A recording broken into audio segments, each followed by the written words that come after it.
नमस्कार दोस्तों, कर्म कनेक्शन चैनल में आप सभी लोगों का बहुत बहुत स्वागत है। छठा अध्याय धूम्रलोचन वध। महर्षि मेधा ने कहा, देवी की बात सुनकर दूत क्रोध में भरा हुआ वहां से असुरेंद्र के पास पहुंचा और सारा वृतांत उसे कह सुनाया। दूत की बात सुन असुरेंद्र ने क्रोध का परावर ना रहा और उसने अपने सेनापति धूम्रलोचन से कहा, धूम्रलोचन, तुम अपनी सेना सहित शीघ्र वहां जाओ और उस दुष्ट के केशों को पकड़कर उसे घसीटते हुए यहाँ ले आओ। यदि उसकी रक्षा के लिए कोई दूसरा खड़ा हो, चाहे वह देवता हो, यक्ष अथवा गंधर्व भी क्यों न हो, उसका तुम अवश्य मार डालना।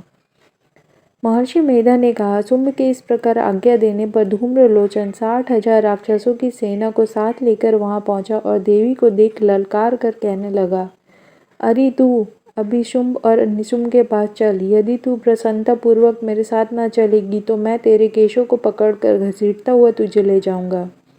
देवी बोली, असुरेंद्र का भेजा हुआ तेरे जैसा बलवान यदि बलपूर्वक मुझे ले जाएगा तो ऐसी दशा में मैं तुम्हारा ही क्या कर सकती हूँ। महर्षि मेधा ने कहा, ऐसा कहने पर धूम्रलोचन उसकी ओर लपका, किंतु देवी ने उसे अपनी हुंकार से ही भस्म कर डाला। यह देखकर असुर सेना क्रुद्ध होकर देवी की ओर बढ़ी, परंतु अंबिका ने उन पर तीखे बाणों, शक्तियों तथा फर्शों की वर्षा आरंभ कर दी। इतने में देवी का वाहन भी अपनी ग्रीवा के बालों को झटकाता हुआ और बड़ा भारी शब्द करता हुआ असुर सेना में कूद पड़ा। उसने कई असुर अपने पंजों से, कई अपनी जबड़ों से और कई को धरती पर पटक कर अपनी दाढ़ी से घायल करके मार डाला।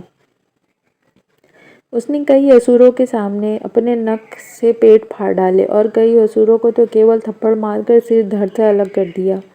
कई असुरों की भुजाएं और सिर तोड़ डाले और गर्दन के बाल को हिलाते हुए उसने कई असुरों को पकड़कर उनके पेट फाड़कर उनका रक्त पी डाला। इस प्रकार देवी के उस महाबलवान सिंह ने क्षण भर में असुर सेना को समाप्त कर दिया।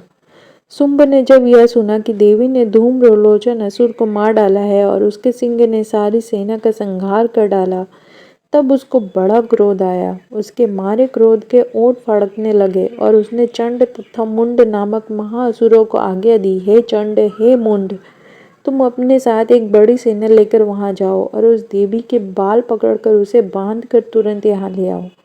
यदि उसको यहाँ लाने में किसी प्रकार का संदेह हो तो अपनी सेना सहित उसे लड़ते हुए उसको मार डालो, और जब वह दुष्ट और उसका सिंह दोनों मार जावे तब भी उसको बांधकर यहाँ ले आना।